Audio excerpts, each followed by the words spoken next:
যে আল্লাহ সুবহানাহু ওয়া তাআলা যখন এই আসমান এবং জমিন সৃষ্টি করেছিল তখন তাদের সহযোগিতা নিয়েছিল।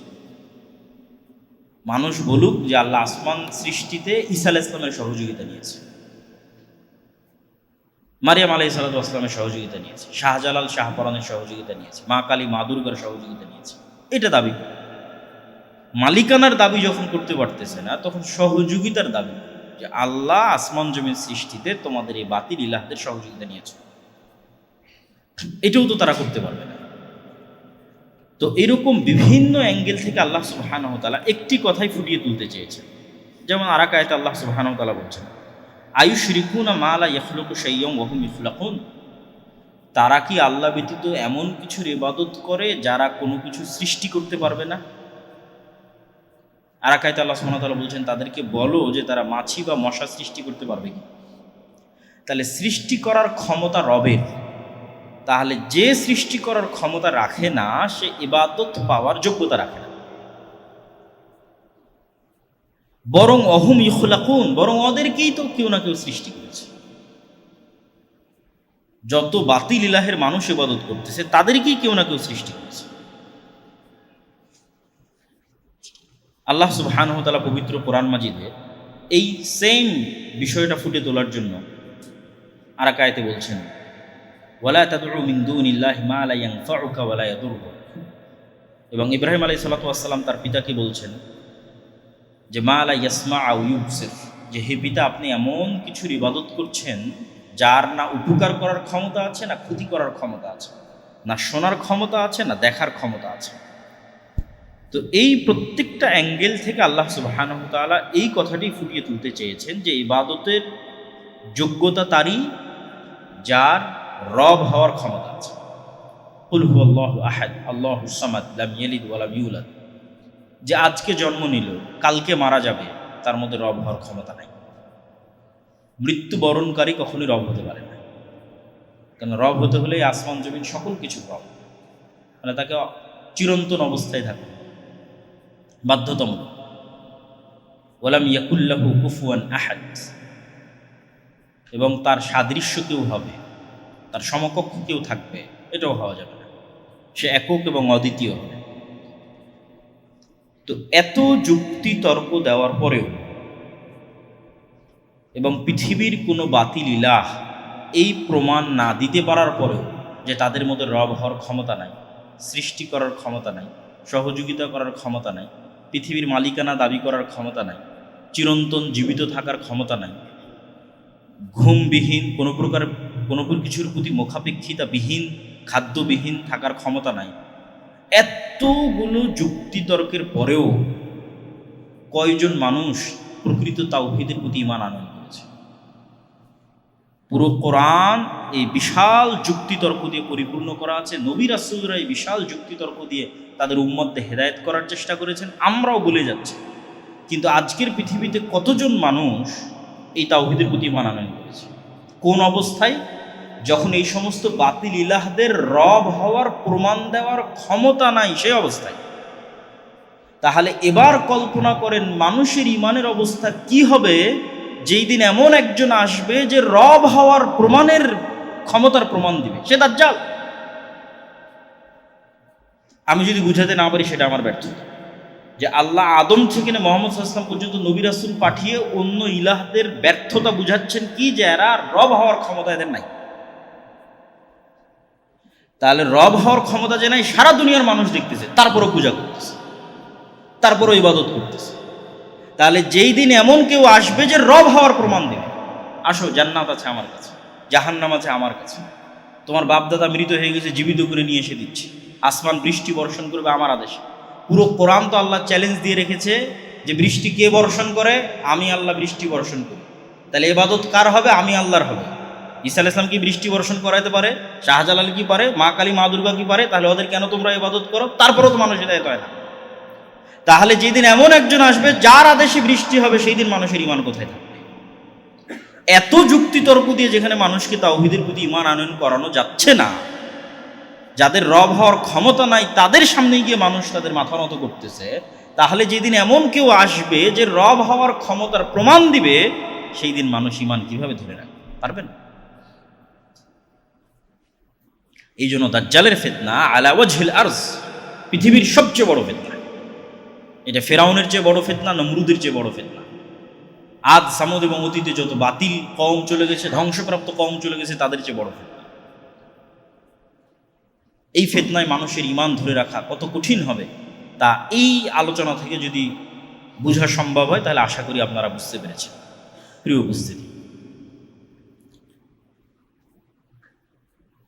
আল্লাহ সুবহানাহু ওয়া তাআলা পৃথিবী ধ্বংসের পূর্বে অসংখ্য বড় ফিতনা দিবেন এবং আসবে, এটি কোরআন এবং হাদিসে স্পষ্টভাবে উল্লেখিত এবং বর্ণিত আছে। সেগুলোরই যদি আমরা সারমর্ম আপনাদের সামনে তুলে ধরতে চাই তাহলে সেই সারমর্ম দাঁড়াবে এরকম যে রাসূল সাল্লাল্লাহু আলাইহি ওয়াসাল্লাম একটি হাদিসে বলছেন, উ'দুদ সিত্তাম বাইনি ওয়া বাইনা ইয়াদাই সাআহ, তোমরা 6টা জিনিসকে গণনা করে রাখো আমার এবং আমার মৃত্যুর পরে এবং কিয়ামতের মধ্যে। এই 6টা জিনিসের মধ্যে 1 নম্বরই হচ্ছে আমার মৃত্যু।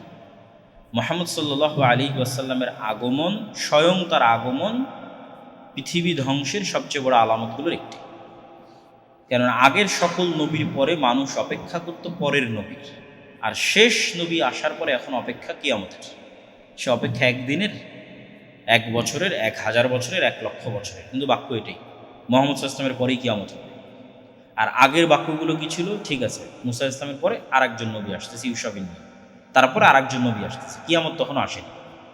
কিন্তু মুহাম্মদ সাল্লাল্লাহু আলাইহি ওয়াসাল্লামের পরে আরেকজন নবী আসতেছে না, মুহাম্মদ সাল্লাল্লাহু আলাইহি ওয়াসাল্লামের পরে সরাসরি কিয়ামত। তাহলে কিয়ামতের সবচেয়ে বড় আলামত পৃথিবীতে চলে এসেছে, 1400 বছর পার হয়ে গেছে। সেটা হচ্ছে মুহাম্মদ সাল্লাল্লাহু আলাইহি ওয়াসাল্লামের আগমন এবং তার মৃত্যু। তারপর রাসূল সাল্লাল্লাহু আলাইহি ওয়াসাল্লাম বললেন মসজিদে আকসা বিজয় হবে। তারপরে বললেন এমন এক ভয়ঙ্কর মহামারী দেখা দিবে, গরু ছাগল মুরগির পালে মহামারী দেখা দিলে যেমন একটাও বাঁচে না, মানুষের অবস্থা সেরকম। তারপরে বললেন এমন ধন সম্পদের আধিক্যতা দেখা দিবে যে 100 দিনারকেও মানুষ অল্প মনে করবে। তারপরে বললেন এমন এক ফিতনা প্রকাশ পাবে যা আরবের প্রত্যেকটা ঘরে প্রবেশ করবে। তারপরে বললেন তোমাদের মধ্যে এবং রোমানদের মধ্যে একটি চুক্তি হবে। এই প্রত্যেকটা কথারই বিভিন্ন ব্যাখ্যা আছে, যেহেতু এগুলো গায়েবের খবর, অবশ্যই হবে, কিন্তু কোনটা আল্লাহ সুবহানাহু ওয়া তাআলা ভালো জানেন, হবেই হবে। ওই 2 মহামারী কোন 2 মহামারী আল্লাহ ভালো জানেন। সাহাবীর অসংখ্য বড় বড় মহামারীকে মনে করেছেন এটি সেই মহামারী। সামনেও আরো বড় ভয়ঙ্কর মহামারী আসতে পারে, সেটিও হতে পারে। আর ফিতনা আরবের প্রতিটি ঘরের মধ্যে ফিতনা প্রবেশ করবে, এটির দ্বারা যুদ্ধ বিগ্রহ মারামারি গণ্ডগোল উদ্দেশ্য নেওয়াই অন্যান্য হাদিসের সামঞ্জস্য অনুযায়ী বেশি মিল রাখে। কেন রাসূল সাল্লাল্লাহু আলাইহি ওয়াসাল্লাম অন্য হাদিসগুলোতে বলেছেন অচিরেই ফোরাত নদীর মধ্যে থেকে এমন এক স্বর্ণের পাহাড় বের হবে যেটা নিয়ে সারা আরব যুদ্ধে জড়িয়ে পড়বে, ভয়ঙ্কর যুদ্ধ। তো এমন এক ফিতনা, যে ফিতনা আরবের প্রতিটা ঘরে যুক্ত হবে, সেটা এইরকম যুদ্ধ বিগ্রহ, গৃহযুদ্ধ, মারামারি গণ্ডগোল এই টাইপ কিছু। এবং এই বিষয়গুলোকে অবিশ্বাস করার কিছু নেই। এই জন্য অবিশ্বাস করার কিছু নয় যে আজ থেকে 200 বছর আগেও মানুষের কাছে এটা আশ্চর্য মনে হতো যে এই মাটির নিচে তেল আছে এবং গ্যাস আছে এবং সেটা মানুষ ব্যবহার করে বিদ্যুৎ পরিচালনা করবে। এইটার চাইতে তো অন্তত কম আশ্চর্যের নয় যে সোনা থাকবে। এটা বেশি আশ্চর্যের এখন যেটা আমরা ইউজ করতেছি। কাদের জন্য? যারা আগে চলে গেছে। আজ থেকে 200-300 বছর আগে যারা চলে গেছে তারা যদি আজকের পৃথিবীতে আসে এবং দেখে পৃথিবীর মাটির নিচ থেকে গ্যাস এবং তেল বেরোচ্ছে, আর সেই গ্যাস এবং তেল দিয়ে মানুষ ফ্যান চালাচ্ছে এবং ইলেকট্রিসিটি ইউজ করতেছে, তো তাদেরকে যদি বলা হয় অচিরেই এখান থেকে একটা স্বর্ণ বের হবে, কোনটা আশ্চর্য? যেটা দেখবে এটা বেশি আশ্চর্য। সুতরাং যা রাসূল সাল্লাল্লাহু আলাইহি ওয়াসাল্লাম বলেছেন তাই হবে, ব্যাখ্যার ভিন্নতা থাকতে পারে। বাস্তবে সরাসরি স্বর্ণ হতে পারে, দামি কিছু হতে পারে।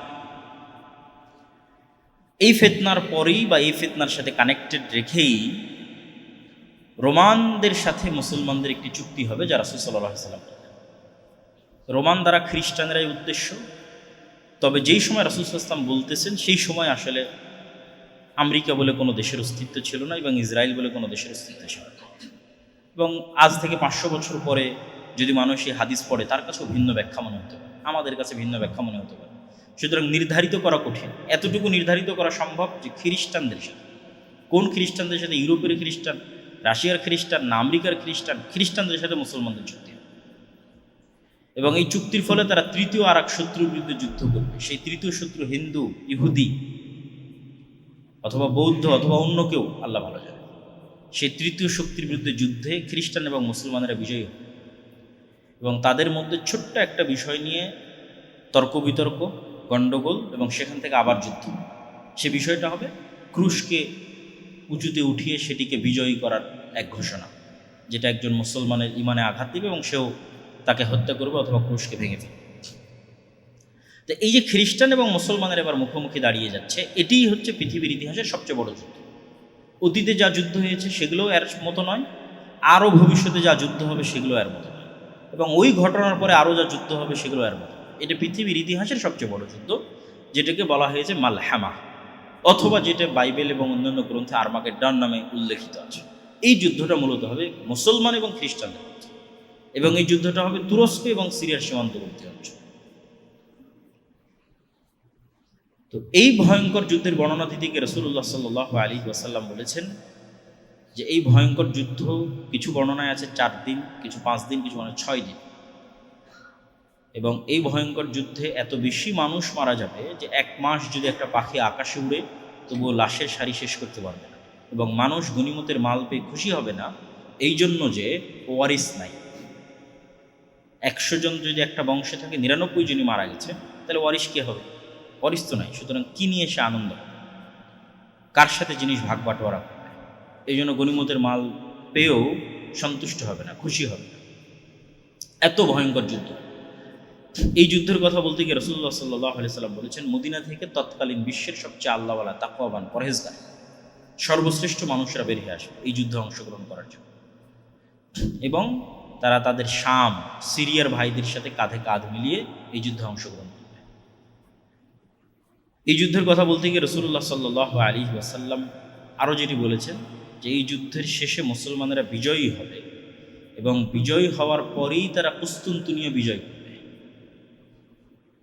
কুস্তুনতুনিয়া হচ্ছে আজকের তুরস্কের ইস্তাম্বুল, এবং যখন রাসূল সাল্লাল্লাহু আলাইহি ওয়াসাল্লাম এই হাদিস বলতেছেন তখন কুস্তুনতুনিয়া বাইজেন্টাইন এম্পায়ারের রাজধানী, এবং সুলতান মুহাম্মদ আল ফাতেহের পূর্ব পর্যন্ত প্রায় 700-800 বছর মুসলমানেরা লাগাতার চেষ্টা করেছে এই কুস্তুনতুনিয়া বিজয় করার জন্য, কিন্তু তারা কুস্তুনতুনিয়া বিজয় করতে পারে। সুলতান মুহাম্মদ আল ফাতেহ কুস্তুনতুনিয়া বিজয় করেছেন, সেটি এখন মুসলমানদের নগরী, কিন্তু রাসূল সাল্লাল্লাহু আলাইহি ওয়াসাল্লামের কথা অনুযায়ী বোঝা যাচ্ছে কিয়ামতের পূর্ব মুহূর্তে এটি আবারও বিজিত হবে। ফলত কিয়ামতের পূর্ব মুহূর্তে এটি হাতছাড়া হওয়ারও সম্ভাবনা আছে, যেহেতু আবার বিজিত। এবং এই কুস্তুনতুনিয়া বিজয়ের কথা রাসূল সাল্লাল্লাহু আলাইহি ওয়াসাল্লাম আর এক হাদিসে এভাবে উল্লেখ করছেন যে লা তাকুমুস সাআহ, ততদিন পর্যন্ত কিয়ামত হবে না যতদিন না ইসহাক আলাইহিস সালাতু ওয়াস সালামের বংশের 70,000 মানুষ এমন এক শহরে যুদ্ধ না করে যেই শহরের এক পাশে সমুদ্র এবং আর এক পাশে সমুদ্র, জানিবুহাল বার ওয়া জানিবুহাল বাহর, এক পাশে সমুদ্র আর এক পাশে সমুদ্র, ইসহাক আলাইহিস সালাতু ওয়াস সালামের বংশের। এই হাদিস থেকে বোঝা যায় যে আসলে ইসহাক আলাইহিস সালাতু ওয়াস সালামের বংশের আর কেউ এখন ইহুদি নাই। ইসহাক আলাইহিস সালাতু ওয়াস সালামের বংশের সবাই মুসলমান হয়ে গেছে। ফলত আজকের যারা নিজেদেরকে ইহুদি দাবি করতেছে তারা রক্তগতভাবে ইব্রাহিম আলাইহিস সালাতু ওয়াস সালামের সাথে কানেক্টেড নয়, এবং এটা জেনেটিক্যালিও প্রুফ করা সম্ভব। কীভাবে? ইব্রাহিম আলাইহিস সালাতু ওয়াস সালাম হচ্ছেন সেমিটিক, সাম, এবং ইব্রাহিম আলাইহিস সালামের 2 ছেলে ইসহাক এবং ইসমাইল, তারাও হচ্ছে নূহ আলাইহিস সালাতু ওয়াস সালামের সন্তান, সামের বংশধর। ফলত তাদের গায়ের রং, আজকের আরব এবং আজকের ফিলিস্তিনের যে গায়ের রং, সেই গায়ের রং হচ্ছে তাদের গায়ের। তাহলে যারা নিজেকে ইব্রাহিম আলাইহিস সালাতু ওয়াস সালামের সন্তান দাবি করবে তাদের গায়ের রঙের সাথে গায়ের রঙে মিল থাকবে। ইউরোপের সাদা চামড়া, যেটা ইয়াফেস, নূহ আলাইহিস সালাতু ওয়াস সালামের বংশধর ইয়াফেসের গায়ের রঙের সাথে মিলে, সেই সাদা চামড়ার কেউ এসে দাবি করবে যে না আমি ইব্রাহিমের সন্তান, এটা জেনেটিক্যালি মিলে না। এবং এটার উপর অনেক লম্বা আলোচনা আছে, এবং ঐতিহাসিকভাবে প্রমাণ করা আছে যে আজকের ইহুদিরা কোনোভাবেই ইব্রাহিম আলাইহিস সালাতু ওয়াস সালামের বংশধর নয়। আর এই হাদিসে রাসূল সাল্লাল্লাহু আলাইহি ওয়াসাল্লাম স্পষ্ট করে দিয়েছেন ইসহাক আলাইহিস সালাতু ওয়াস সালামের বংশের 70,000 মানুষ আল্লাহ সুবহানাহু ওয়া তাআলার রাস্তায় যুদ্ধ করবে এমন এক শহরে, যে শহরের এক পাশে সমুদ্র এবং এক পাশে সমতল, এবং এই শহর কোনো অস্ত্র দিয়ে বিজয় হবে না। এই শহর বিজয় হবে মুজাহিদদের মুখের ধ্বনিতে, আল্লাহু আকবার, লা ইলাহা ইল্লাল্লাহ, এই আওয়াজে দেওয়াল পড়ে যাবে এবং বিজয় হবে। তো ব্যাখ্যাকারগণ এই শহরকে অধিকাংশই লিখেছেন যে এই শহর হচ্ছে ইস্তাম্বুল, যেটা ওই যে যুদ্ধ হচ্ছে ভয়ঙ্কর যুদ্ধ, ওই যুদ্ধের পরে বিজয় হবে। আবার কেউ কেউ লিখেছেন এই শহর হচ্ছে ইতালির রাজধানী রোম, কেননা কিছু কিছু হাদিসে, যদিও ওই হাদিসগুলো জয়ীফ, কিছু কিছু হাদিসে রোম শব্দটা আছে। রাসূল সাল্লাল্লাহু আলাইহি ওয়াসাল্লামকে জিজ্ঞেস করা হচ্ছে, এটা জয়ীফ হাদিস, যে আল্লাহ নবী মুসলমানের আগে কুস্তুনতুনিয়া বিজয় করবেন, আগে রোম বিজয় করবেন। তো দুটি ব্যাখ্যাই হতে পারে, আল্লাহু আলাম। কেন হতে পারে সেটাও বলি যে এই যুদ্ধে খ্রিস্টানেরা যেহেতু তাদের সর্বোচ্চ শক্তির সমাবেশ ঘটাবে, যা পৃথিবীর ইতিহাসের সবচেয়ে বড় যুদ্ধ হবে, এবং রাসূল সাল্লাল্লাহু আলাইহি ওয়াসাল্লামের বলা ভাষা অনুযায়ী প্রায় 10 লক্ষ সেনাবাহিনী এই যুদ্ধে অংশগ্রহণ করবে, একদম পদাতিক মাঠে উপস্থিত থাকবে 10 লক্ষ। তাহলে এত বিশাল সৈন্য সমাবেশ করার পরে যখন খ্রিস্টানরা পরাজিত হয়ে যাবে, তখন মুসলমানদেরকে বাধা দিবে এরকম কোনো শক্তি পৃথিবীতে থাকবেই না। কেননা সবচেয়ে বড় যুদ্ধ তো হয়ে গেছে, যেই যুদ্ধে খ্রিস্টানরা তাদের সবচেয়ে বেশি শক্তির বহিঃপ্রকাশ ঘটিয়েছে, সেই যুদ্ধে তাদের পরাজয় হয়েছে। ফলত এখন সামনে বাধা দানকারের কেউ নেই, এখন শুধু বিজয় আর বিজয়। সেই বিজয় ইস্তাম্বুল হতে পারে, সেই বিজয় ইতালির রাজধানী রোম হতে পারে, সেই বিজয় পুরো ইউরোপ হতে পারে। এবং এগুলো ঈসা আলাইহিস সালাম আসার পূর্বেই, দাজ্জাল আসার পূর্বেই। এই জন্য অনেক মানুষ যারা শুধু এই হতাশাতেই থাকে যে আর কিচ্ছু হবে না, যেই দিন ইমাম মাহদি আসবে সেই দিন হবে, যেই দিন ঈসা আলাইহিস সালাম আসবে সেই দিন হবে। কিন্তু হাদিসের কনটেক্সট বলতেছে যে দাজ্জাল আসার পূর্বেই, ঈসা আলাইহিস সালাম আসার পূর্বেই মুসলমানরা সারা পৃথিবী বিজয় করে। আমার এবং আপনার মতো সাধারণ মানুষেরা, নতুন কোনো নবী ছাড়া, নতুন কোনো কোরআন ছাড়া এবং নতুন কোনো হাদিস ছাড়া, নতুন কোনো নবী ছাড়া, নতুন কোনো নবীর সহচর্য ছাড়া, নতুন কোনো নবীর সোহবত ছাড়া, নতুন কোনো কোরআনের সোহবত ছাড়া, সহচর্য ছাড়া, নতুন কোনো হাদিসের সহচর্য ছাড়া, যেই কোরআন এবং যেই হাদিস আমাদের কাছে আছে, এই কোরআন এই হাদিস, এবং যেমন আমাদের মাঝে কোনো নবী নাই, এরকম কোনো নবীবিহীন অবস্থাতেই আমাদের মতো সাধারণ মানুষরা সারা পৃথিবী বিজয় করে এই কোরআন দিয়ে হাদিস। এই জন্য কাজের অনেক কিছু আছে। আপনি শুধু শেষ জামানার বিষয় নিয়ে আলোচনা করবেন আর সেগুলো নির্ধারণ করতে থাকবেন, কিন্তু ওগুলোর চেয়ে বড় জিনিস তো আপনার কাছে আছে, সেটা কোরআন এবং হাদিস। এটা থেকেই তো এত বড় বিজয় হবে। তাহলে ওই কোরআন এবং হাদিসের উপর আমল করাই তো কাজ। এটা সব শেষে আরো একবার বলব এই কথাটা। তো এই ঘটনার পরে যখন মুসলমানদের বিজয় অভিযান আর থামছে না, চলছেই, তখন এটাকে থামানোর জন্য শয়তান আড়াল থেকে বলবে দাজ্জাল তোমাদের বাড়ি ঘরে প্রবেশ করে গেছে। এবং এটা হবে পৃথিবীর ইতিহাসের সবচেয়ে বড় শকিং নিউজ। এত বড় শকিং নিউজ পাওয়ার কারণে আর বিজয় অভিযান পরিচালনা না করে সবাই রিটার্ন ব্যাক করবে শামে, দামেস্কে, ফিলিস্তিনে, যে আসলেই দাজ্জাল আমাদের বাড়ি ঘরে ঢুকে গেছে কিন্তু এটা মিথ্যা নিউজ, তখনও দাজ্জাল বের হয়। তারপরে যখন তারা ফিরে আসবে ততক্ষণে দাজ্জাল সত্যি বের হয়ে যাবে।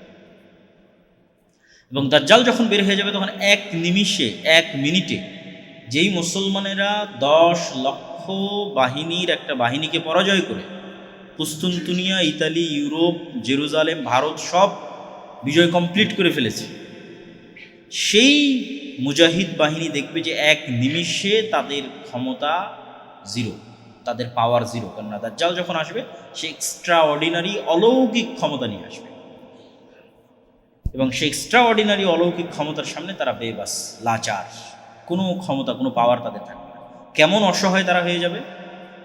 রাসূল সাল্লাল্লাহু আলাইহি ওয়াসাল্লাম বলছেন যে দাজ্জাল ইরাক এবং শামের মধ্যবর্তী এক শহরের মধ্যে দিয়ে অতিক্রম করবে, তো কোনো এক শহরে গিয়ে বলবে তোমরা আমার প্রতি ঈমান আনয়ন করো, তো সেই শহরের মানুষ তার প্রতি ঈমান আনয়ন করবে। তখন ধন সম্পদ ওই শহরের মানুষের পিছনে এমনভাবে ছুটবে যেভাবে মৌমাছির চাকের সাথে লেগে থাকে।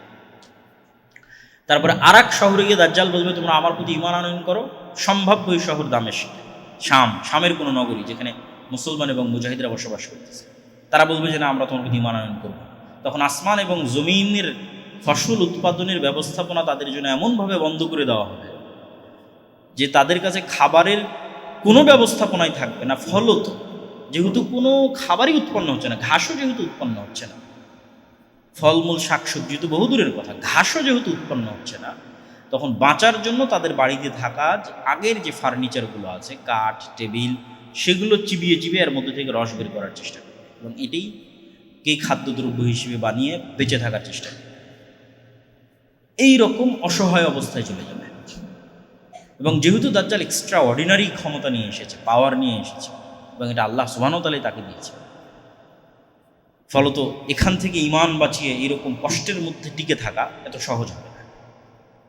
একমাত্র তারাই পারবে যাদের ন্যূনতম 1 টাকার প্রতিও অবৈধ লোভ নাই। আজকে আপনি আপনার নাফসকে চেক করে দেখেন যে একটা অবৈধ টাকার প্রতি আপনার লোভ আছে, তাহলে নিশ্চিত জেনে থাকেন আপনি দাজ্জালের ফিতনা থেকে বাঁচতে পারবেন না। কেন দাজ্জাল যখন আসবে তখন সকল টাকা পয়সা দাজ্জালের কাছে, আর আপনাকে কিসের জন্য প্রস্তুত হবে? মরার জন্য। কিচ্ছু থাকবে না, টাকা পয়সা, না ধন দৌলত, না খাবার দাবার, না বাড়িঘর, মৃত্যু, সাক্ষাৎ মৃত্যু। তাহলে যার 1 টাকাও অবৈধর প্রতি লোভ আছে সে বাঁচতে পারবে না। এটাই হলো চেক পয়েন্ট যে আপনার ইমানের, তাহলে আপনার 1 টাকাও অবৈধ লোভের প্রতি যেন না থাকে এবং আপনি মৃত্যুকে যেন ভয় না পান, বরং মৃত্যুকে আপনি জান্নাতে যাওয়ার ওসিলা মনে করেন। এইটার জন্যই তো ওই দুটো ইমান লাগবে, যে দুটো ইমানের আলোচনা আমরা শুরুতে করেছি। পুনরুত্থানের প্রতি মজবুত বিশ্বাস এবং আল্লাহর প্রতি মজবুত ইমান, এই দুটো ছাড়া কেউ এই স্যাক্রিফাইস করতে পারবে না। যে মৃত্যু ভয় নয়, মৃত্যু কি জান্নাতে যাওয়ার মাধ্যম, ফলত আনন্দের সাথে সে মৃত্যুকে অ্যাকসেপ্ট করবে এবং দাজ্জালের যেটা জাহান্নাম হবে সেটার মধ্যে ঢুকে যাবে, আর দাজ্জালের যেটা জান্নাত হবে সেটাকে ধোঁকা মনে করবে। এই লেভেলের ইমান সে কোথায় থেকে অর্জন করবে? এই লেভেলের ইমান ছিল আসহাবুল উখদুদের ইমান, আসহাবে কাহাফের ইমান।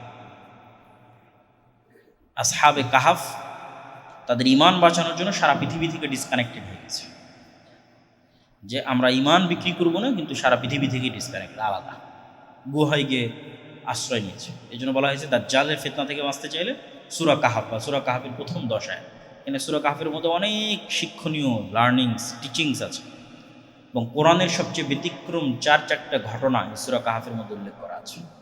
এত ব্যতিক্রম কোরআনে যত ঘটনা উল্লেখ করা আছে তার মধ্যে সবচেয়ে ব্যতিক্রম ঘটনা হলো এগুলো। যেমন জুলকারনাইনের সাথে ইয়াজুজ মাজুজের সাক্ষাৎ, যেই ইয়াজুজ মাজুজ আবার পৃথিবীতে আসবে, এটা একটা ব্যতিক্রম ঘটনা। জুলকারনাইন কোথায় গেল, কোথায় ইয়াজুজ মাজুজকে পেল, আর কোথায় তাদেরকে আড়াল করে রাখল।